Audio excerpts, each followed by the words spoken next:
చెప్పొచ్చు. గ్యాస్ట్రోఎంటరాలజీ అనగానే మనకు ఖచ్చితంగా మనం గట్ హెల్త్ గురించి మాట్లాడాల్సిందే, ఎందుకంటే ఈ మధ్య బాగా ట్రెండింగ్లో అవుతుంది కాబట్టి. గట్ హెల్త్ గురించి ఇప్పటివరకు జన ప్రాచుర్యంలో ఉన్న ఎక్కువ పబ్లిసిటీ వస్తున్న అంశాలు ఏంటి, అదే రకంగా అసలు తెలుసుకోవాల్సిన విషయాలు ఏంటి, ఒక గ్యాస్ట్రోఎంటరాలజీ చెప్తారు?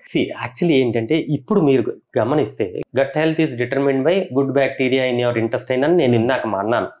కానీ ఇప్పుడు వచ్చిన రీసెర్చ్ ఎలా ఉంది అంటే గట్ మైక్రోబయోటా నాట్ జస్ట్ మీ గట్ హెల్త్ని కాదు, మిగిలిన బాడీలో ప్రతి ఒక్క ఆర్గాన్ యొక్క హెల్త్ని ఇది డిటర్మిన్ చేస్తుంది అనేది కొత్త కొత్త స్టడీస్.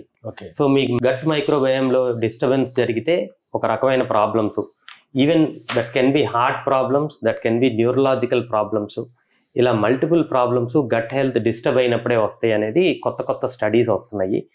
సో ప్రతి ఒక్క దానికి గట్ మైక్రోబయోమ్ని మనం సరి చేసుకుంటే ఈ ప్రాబ్లమ్స్ నుంచి బయటపడే అవకాశం చాలా ఎక్కువగా ఉంటుంది అనేది కొత్త కొత్త రీసెర్చ్, ఇంకా పబ్లిష్ అవ్వలేదు. సో మల్టిపుల్ డిసీజెస్లో ఈ gut health, gut microbiome plays a important role in other organs health అనేది రీసెర్చ్ జరుగుతుంది. సో మల్టిపుల్ అంటే స్పొరాడిక్ ఎగ్జాంపుల్స్ చాలా చోట్ల ఉన్నాయి. ఈవెన్ ఆల్జైమర్స్కి ఇలాంటి క్రానిక్ ప్రాబ్లమ్స్కి కూడా గట్ మైక్రోబయోమ్ని మారిస్తే, గుడ్ గట్ మైక్రోబయోమ్ కనుక మనం క్రియేట్ చేయగలిగితే ఈ ప్రాబ్లమ్స్ నుంచి బయటకు వచ్చే అవకాశం ఉంది అనేది చాలా స్టడీస్ జరుగుతున్నాయి.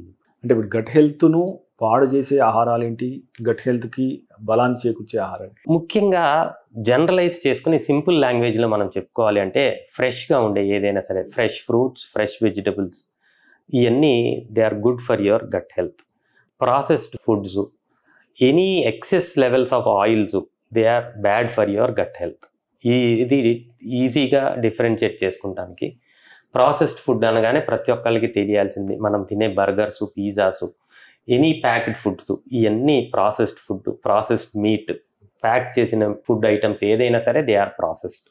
So they are bad for your health. Anything which is fresh fruits, vegetables, ఇవన్నీ they are good for your health. సాధారణంగా ఈ మధ్య అనేది ఏంటంటే ఈ మానసిక ఒత్తిడి గట్ హెల్త్కు నాశనం చేస్తుంది, గట్ హెల్త్కి ప్రమాదం అని చెప్పేసి అంటున్నారు. అంటే స్ట్రెస్ ఏ రకంగా అఫెక్ట్ చేస్తుంది గట్ హెల్త్? బేసికలీ ఏంటంటేనండి మల్టిపుల్ ప్రాబ్లమ్స్. స్ట్రెస్, ఏ రకమైన స్ట్రెస్ అయినా, ఫిజికల్ మెంటల్ స్ట్రెస్ ఉండా, కానీ ఫిజికల్ స్ట్రెస్ ఉండా, మెంటల్ స్ట్రెస్ ఉండా, పొట్ట లోపల యాసిడ్ ఎక్కువ తయారవుతుంది. స్ట్రెస్ ఇండ్యూస్డ్ అల్సర్స్ అంటారు.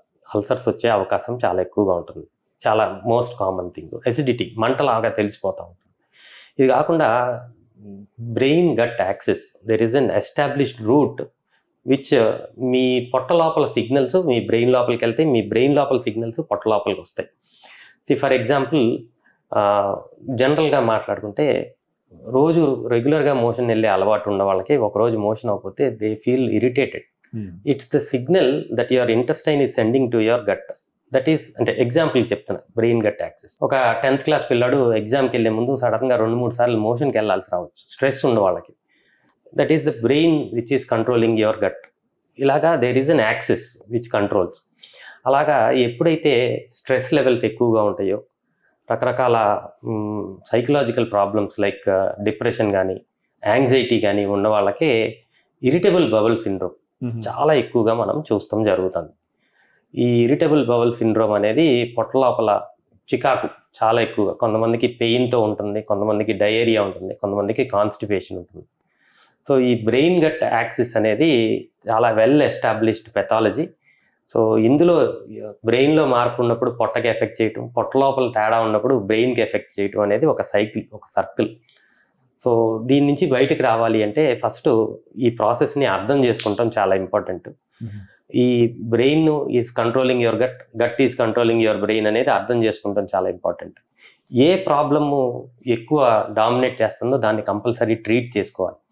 పొట్టలో సిమ్టమ్స్ బాగా డామినేట్ చేసి దానివల్ల చికాక్గా ఉన్న వాళ్ళకి సిమ్టమాటిక్గా, డయేరియా ఉన్న వాళ్ళకి డయేరియా తగ్గుతానికి, నొప్పి ఉన్న వాళ్ళకి నొప్పి తగ్గుతానికి, కాన్స్టిపేషన్ ఉన్న వాళ్ళకి ఫైబర్ సప్లిమెంట్స్ ఇలా ఇచ్చి గట్ ఇష్యూస్ని సెటిల్ చేస్తే ఆ చికాకు, ఆ స్ట్రెస్ లెవెల్స్ తగ్గే అవకాశం ఉంటుంది. బట్ మేజర్ ప్రాబ్లం బ్రెయిన్లో ఉంది, దానివల్ల గట్ ఎఫెక్ట్ అవుతుంది అనుకున్నప్పుడు వీళ్ళని మనం అసెస్ చేసుకుని సైకలాజికల్గా డిప్రెషన్ లేకపోతే యాంగ్జైటీ ఏది అనేది నిర్ధారణ చేసుకుని దాన్ని ట్రీట్ చేస్తే గట్ సిమ్టమ్స్ కూడా ఇంప్రూవ్ అయ్యే అవకాశం చాలా ఎక్కువగా ఉంటుంది.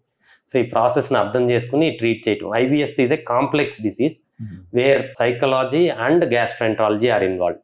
ఓకే. సో ఈ రెండింటిని అసెస్ చేసుకుంటాం చాలా ఇంపార్టెంట్. మీరు తీసుకునే అదే మందులు, అదే నాణ్యమైన మందులు, కానీ సగం ధరకే.